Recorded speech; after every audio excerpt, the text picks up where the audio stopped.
Mga ka-vlog, alam nyo ba kung paano kung si Andres Bonifacio ay nabuhay sa 2025? Interesting, di ba? Tara, pag-usapan natin.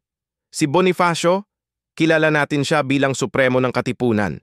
Pero isipin nyo, kung 2025 siya nabuhay, baka siya yung leader ng pinakamalaking Facebook group na KKB Katipunan kontra Buhaya at founder ng trending hashtag na Team Kalayaan. Noong 1863, ipinanganak siya sa Tondo, Manila. Mahirap lang ang buhay nila noon. Para kumita, gumagawa siya ng pamaypay at baston. Kung sa panahon ngayon yan, sigurado ako online seller siya sa Shopee. Imagine niya mag-livestream.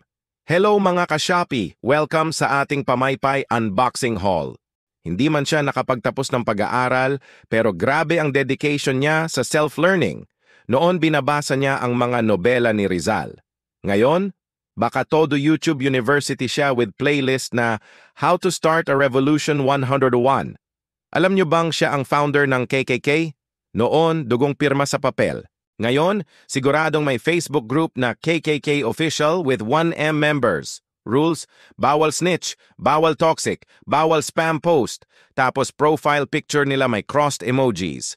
1896, pinangunahan niya ang revolusyon. Dati, sigaw ng pugad lawin. Ngayon, imagine niya mag-TikTok live. Mga kababayan, drop laban!